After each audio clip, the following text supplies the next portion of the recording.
السلام علیکم، آپ دیکھ رہے ہیں بول نیوز، میں ہوں مونس رضا اور میں ہوں آپ کے ساتھ فلبش شاہ محمود۔ ہیڈ لائنز آپ نے ملاحظہ کی۔ بلیٹن کے آغاز میں سب سے پہلے خبر ہے ایران امریکہ تکنیکی مذاکرات میں شرکت کے لیے وزیر اعظم شہباز شریف کی کل سوئٹزرلینڈ روانگی کا امکان ہے۔ وزیر اعظم آفس ذرائع کے مطابق دورے کے شیڈیول اور اہم ملاقاتوں کو حتمی شکل دی جا رہی ہے۔ وزیر اعظم بین الاقوامی اور علاقائی امور پر اہم مصروفیات میں شرکت کریں گے۔ ایران امریکہ تکنیکی مذاکرات کا نیا مرحلہ کل شروع ہونے جا رہا ہے۔ سفارتی رابطوں اور معاہدوں پر عمل درآمد کے طریقہ کار پر بات چیت متوقع ہے۔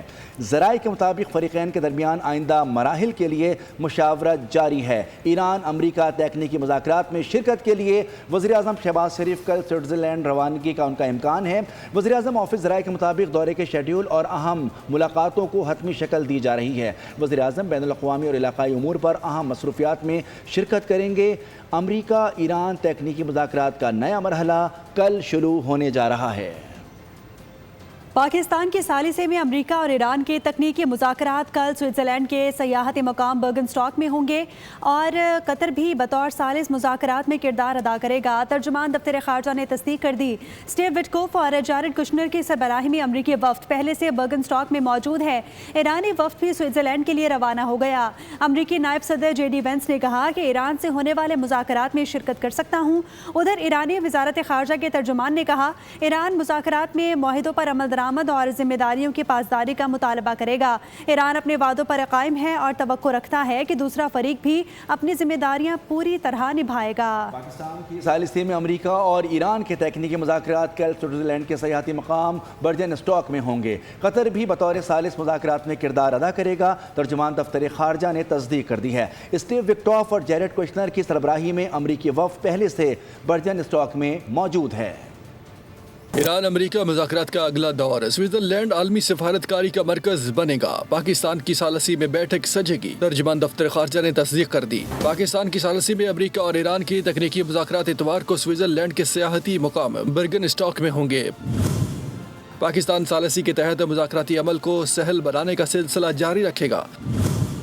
قطر بھی بطور ثالث مذاکرات میں کردار ادا کرے گا۔ اسٹیو وٹکوف اور جیرڈ کشنر کی سربراہی میں امریکی وفد پہلے ہی برگنسٹاک میں موجود ہے۔ ایرانی وفد بھی سوئٹزرلینڈ کے لیے روانہ ہو گیا۔ امریکی نائب صدر جے ڈی وینس نے فاکس نیوز کو بتایا کہ ایران سے ہونے والے مذاکرات میں شرکت کر سکتا ہوں۔ ایران مذاکرات میں معاملات ٹھیک چل رہے ہیں۔ So first of all, Rachel, I'm very confident we can maintain the ceasefire. And I don't know if there's a divergence of goals or sometimes just a divergence of how to accomplish those goals. I obviously don't want to speak for the Israeli government. ادھر ایرانی وزارت خارجہ کے ترجمان نے کہا ایران مذاکرات میں معاہدوں پر عمل درآمد اور ذمہ داریوں کی پاسداری کا مطالبہ کرے گا۔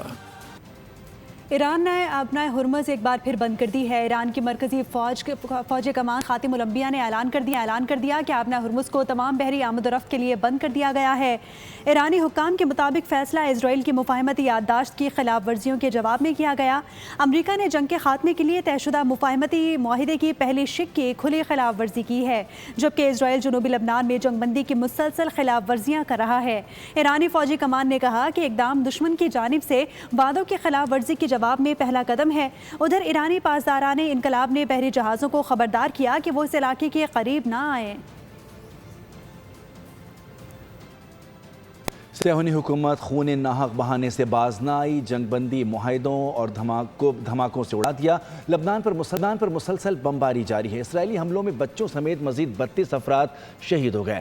گزشتہ ہفتے اسرائیلی حملوں میں شدید زخمی لبنان کی ماہر ماحولیات مونا خلیل بھی جان کی بازی ہار گئیں۔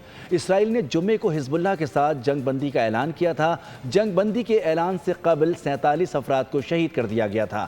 لبنانی فوج نے اسرائیلی حملوں کو علاقائی استحکام کی بحالی میں رکاوٹ قرار دے دیا۔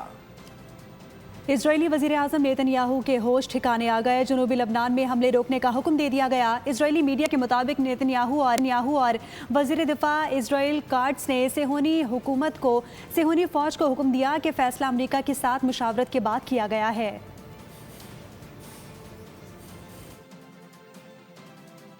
وزیر داخلہ محسن نقوی تہران پہنچ گئے۔ ایرانی وزیر خارجہ عباس عراقچی سے اہم ملاقات کی۔ موجودہ صورتحال پر تبادلہ خیال کیا گیا۔ ایرانی وزارت خارجہ کے مطابق اسماعیل بقائی کا کہنا تھا کہ محسن نقوی کے دورے کا مقصد ایران امریکہ مذاکرات میں پاکستان کی کوششوں کو آگے بڑھانا ہے۔ وزیر اعظم کے مشیر رانا ثناء اللہ نے گلگت بلتستان میں اپوزیشن کی بینچوں پر بیٹھنے کا اعلان کر دیا ہے۔ ساتھ ہی وزیر اعظم کے تبدیل ہونے سے متعلق خبروں کی بھی تردید کی، کہا کہ مزید کیا کہا گیا یہ آپ کو سنواتے ہیں۔ جو ہے بے بنیاد اور انتہائی لغو قسم کی جو ہے وہ پروپیگیشن ہے۔ بعض لوگ اس قسم کی خبریں پھیلا کے عدم استحکام پیدا کرنا چاہتے ہیں، جو کہ انتہائی جو ہے وہ نامناسب عمل ہے۔ کوئی ایسا معاملہ نہیں ہے۔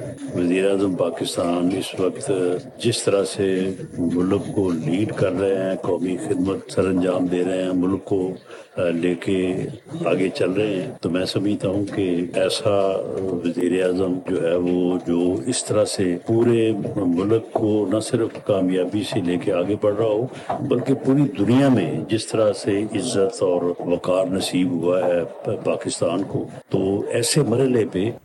اور اب خبر یہ ہے کہ لاہور کی انسداد دہشت گردی عدالت نے 9 مئی کو مغل پورہ میں پولیس کی گاڑیاں جلانے کے مقدمے کا فیصلہ سنا دیا ہے۔ شاہ محمود قریشی بری، عمر سرفراز چیمہ، اعجاز چودھری، ڈاکٹر یاسمین راشد کو 10 سال قید کی سزا سنا دی گئی۔ پی ٹی آئی رہنماؤں پر کارکنان کو 9 مئی کو بغاوت اور فسادات پر اکسانے کا الزام۔ لاہور کی انسداد دہشت گردی عدالت نے 9 مئی کو مغل پور میں پولیس کی گاڑی جلانے کے مقدمے کا فیصلہ سنا دیا۔ عدالت کے ایڈمن جج مظفر علی گل نے کوٹ لکھپت جیل میں فیصلہ سنایا۔ عمر سرفراز چیمہ، اعجاز چودھری، ڈاکٹر یاسمین راشد اور میاں محمود الرشید کو 10 سال قید کی سزا سنا دی گئی۔ شاہ محمود قریشی کو بری کر دیا گیا۔ مقدمے کے 2 ملزمان الہی بخش اور ارباز زمان اشتہاری ہیں۔ لاہور میں 9 مئی کے کل 14 مقدمات میں سے عدالت نے آج 8ویں مقدمے کا فیصلہ سنایا ہے۔ جناح ہاؤس اور عسکری ٹاور سمیت 6 مقدمات کا ٹرائل بھی مکمل ہونے کے قریب ہے۔ نون لیگ کو نو لفٹ۔ گلگت بلتستان میں پی پی اور آئی پی پی متحد ہونے لگیں۔ دونوں جماعتوں میں حکومت سازی کے لیے بات چیت طے پانے کے قریب ہے۔ آئی پی پی 2 وزارتوں اور اسپیکرشپ کی طلبگار ہے۔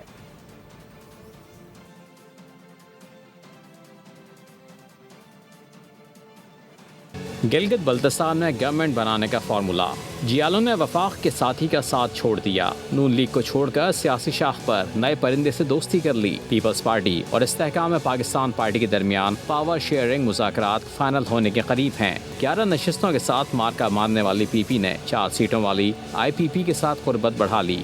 ذرائع کے مطابق آئی پی پی نے جی بی اسمبلی میں اسپیکر اور 2 وزارتوں کا مطالبہ کر رکھا ہے۔ معاملے پر امجد حسین بلاول بھٹو کو حکومت سازی پر بریفنگ دیں گے۔ خواتین کی 4 مخصوص نشستوں کے ساتھ پیپلز پارٹی کے حصے میں 2 ٹیکنوکریٹ کی نشستیں ملنے کا امکان ہے۔ تحریک انصاف اور MWM کو حکومت سازی میں شامل نہیں کیا جائے گا۔ گھر ہمارا مگر ٹاور لگے گا ٹیلی کام کمپنی کا، ورنہ 5 کروڑ روپے کا جرمانہ ہوگا۔ قومی اسمبلی سے پاس ہونے والا یہ بل جاہلانہ اور غاصبانہ ہے۔ عوام کے بنیادی حق پر ڈاکہ ڈالا گیا۔ امیر جماعت اسلامی حافظ نعیم الرحمان کا ایکس پر بیان لکھا کہ اس بل کی منظوری قومی اسمبلی میں بیٹھے ارکان کی اہلیت اور قابلیت کا شاندار مظاہرہ ہے۔ وہ آئین سے متصادم بل پاس کر رہے ہیں۔